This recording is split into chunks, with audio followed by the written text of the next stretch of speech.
JD, thank you. Now to a story you will see only on Fox. A woman traveled more than 1,000 miles to adopt a baby, only to have to return home empty-handed.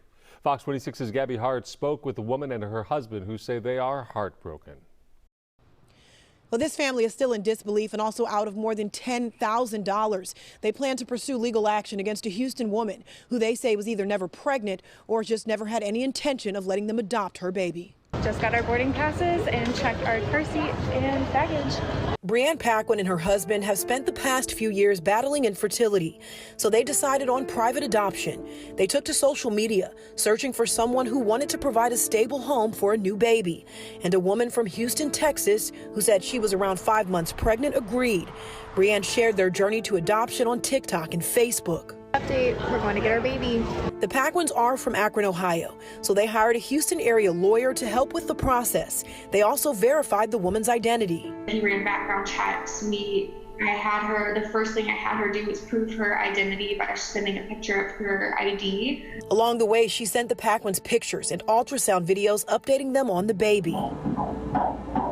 We talked about what the future looked like for all of us. We wanted to have an open adoption where she was still involved with the baby's life. She also sent them medical bills, totaling more than $9,000, which they reimbursed her for.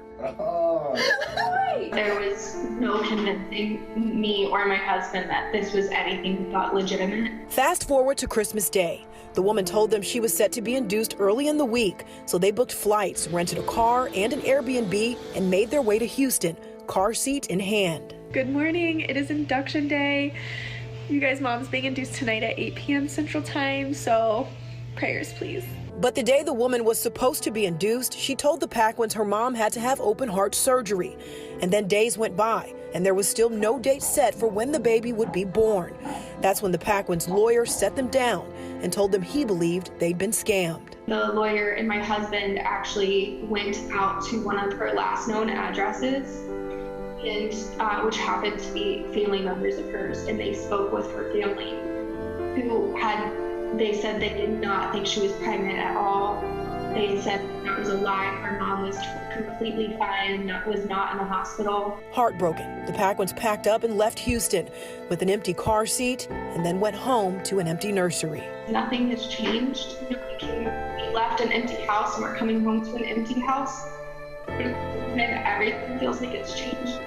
Well, the family's lawyer is now working with the DA's office and the FBI to pursue potential wire fraud charges. I can tell you this family says right now they really want to raise awareness to make sure that what happened to them doesn't happen to another innocent family. In Spring Branch, I'm Gabby Hart, Fox 26 News.